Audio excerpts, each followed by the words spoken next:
Clément, we are in time of crisis. The market is fragile. Art Basel Paris is opening. So, what is your role now? What do you consider as your role? I guess my responsibility is truly to create that intersection where for a given time under the glass roof we bring together the best collectors, the best galleries and the best artists. And I'm truly optimistic on that end, given the returns that we get from the VIP team. I think excitement and enthusiasm is pretty high, so I think it's going to be a glorious edition. Yeah. Mm-hmm. Glorious like what? Well, in terms of attendance, in terms of everyone that we hoped would come and see this inaugural edition of the Grand Palais should be there, will be there, and institutions, collectors alike, museum directors, curators, and of course great journalists as well. And I'm quite excited for this crowd to, I can't wait to unveil what we've prepared this year.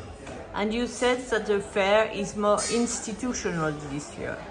Well, it is. I would never, compare it to a museum, but I think it's not only a tool of the market. I think it also produces discourse on the art market. And on that end, I feel like the proposals that the new themed sector, which premise is, also kind of serves, this ambition. If you think of a great cultural event like the Venice Biennales, the Documentas, in recent years, they've been aiming at redefining the canon.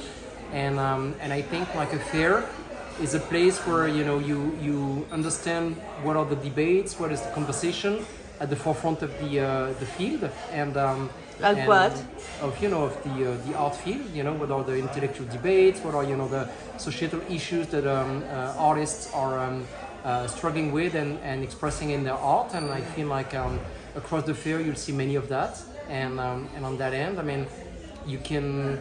It's a very relevant context for you to be informed of what the artists are thinking about, right now.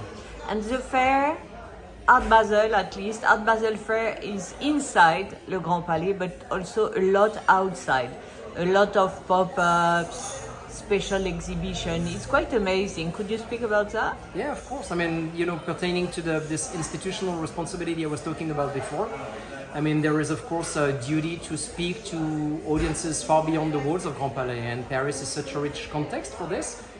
We partnered with many fantastic institutions, with the Centre des Monuments Nationaux, with Le Louvre, with Palais d'Iéna, with all of that. Petit Palais, of course, across the street, and with that, we aim at provoking conversations and debate, bringing art to the public, and that end, strike this productive tension that art is all about. But Paris seems to change of profile as a platform of the art market now. I agree.